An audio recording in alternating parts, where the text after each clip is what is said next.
In the face of that obstinacy, God visited a number of disasters on them so they could have a taste of suffering while still in this world.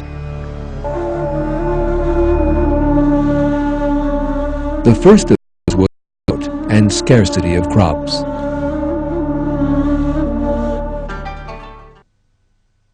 We seized Pharaoh's people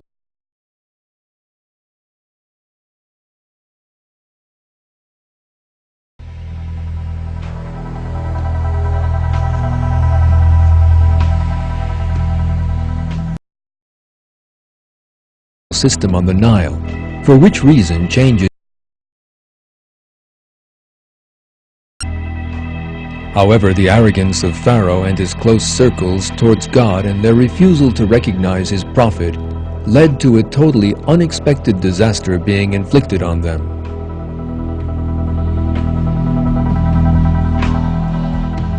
In all probability, water levels in the river Nile dropped enormously for various reasons, and the irrigation canals from the river were unable to carry enough water to the fields. Extreme heat led to crops drying up.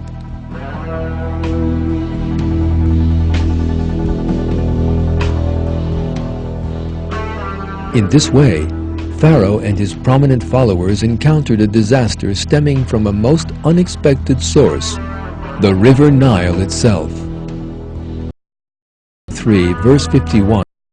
This catastrophe dismayed Pharaoh, who previously used to call to his people, saying, "My people, does the kingdom of Egypt not belong to me?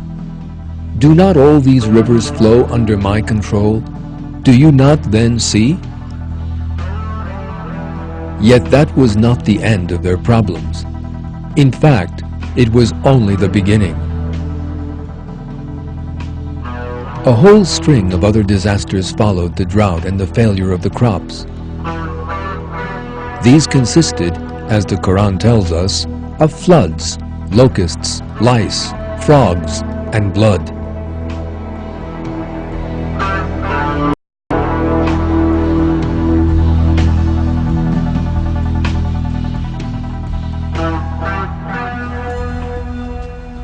Despite all these things that had happened to them, Pharaoh and his people still refused to take the advice given to them and turn to God.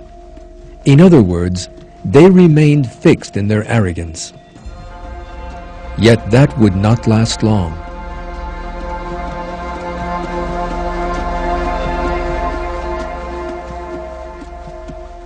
Since Pharaoh still refused to accept the might of God, despite everything that had happened, Prophet Musa to lead the children of Israel out of Egypt. They obeyed the Prophet Musa and set out with him to leave Egypt.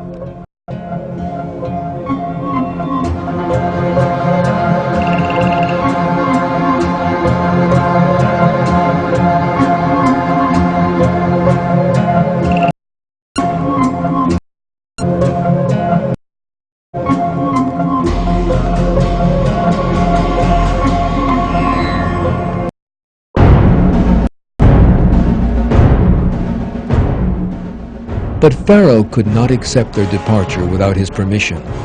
He therefore gathered his army together and set out to follow the children of Israel.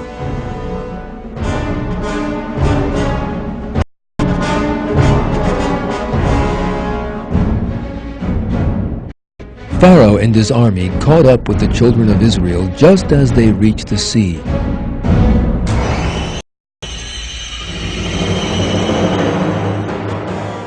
When the children of Israel saw this, some of them began to rise up against the prophet Musa.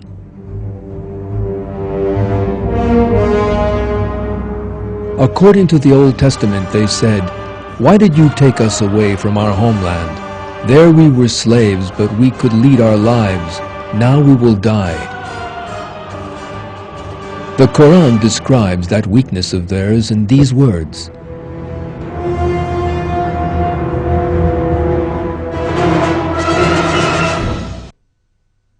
And when the two hosts came into sight of one another, Musa's companion said, "We will surely be overtaken."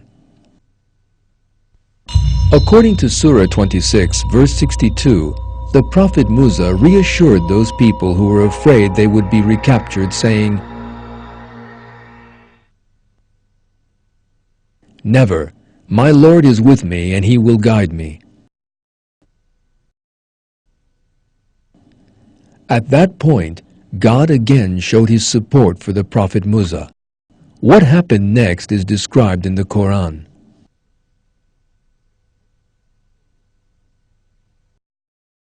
Revealed to Musa, "Strike the sea with a staff, and it split in two, each part like a towering cliff. And we brought the others right up to it. We rescued Musa and all those who were with him. Then we drowned the rest.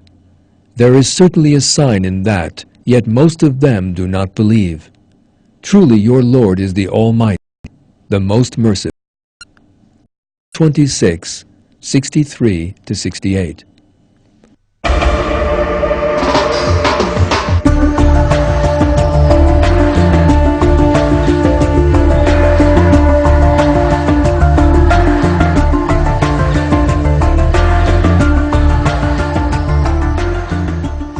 As Pharaoh and his men began to enter the sea, God miraculously closed the waters over their heads.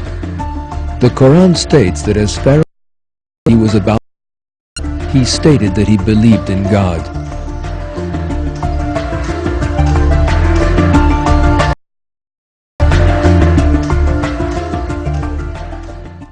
When he was on the point of drowning, he, Pharaoh, said, "I believe that there is no God but him in whom the tribe of Israel believe. I am one of the Muslims." Quran 10:90. Yet Pharaoh and his army were not saved from drowning. This fact is reported in the verses thus. What, now? When previously you rebelled and were one of the corruptors? Today we will preserve your body so you can be a sign for people who come after you. Surely many people are heedless of our signs. Quran 10:91 to 92. So God exacted retribution from them and drowned them in the sea. They rejected his signs and failed to take warning from him.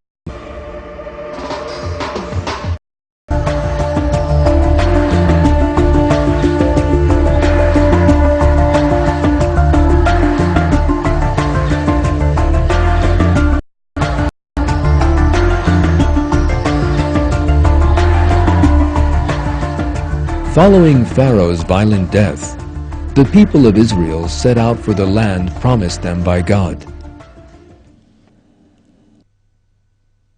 And we bequeathed to the people who had been oppressed the easternmost part of the land we had blessed, and its westernmost part as well. The most excellent word of your Lord was fulfilled for the tribe of Israel on account of their steadfastness.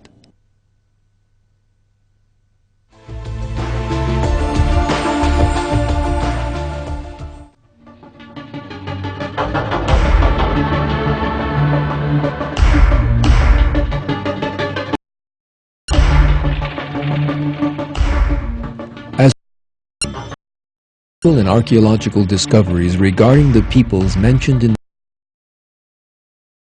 that the Quran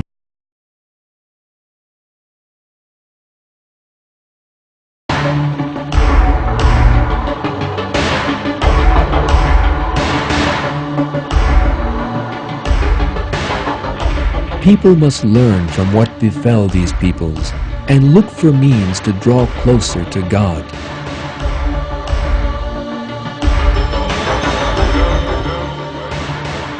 Only in that way can they hope to be successful in the hereafter.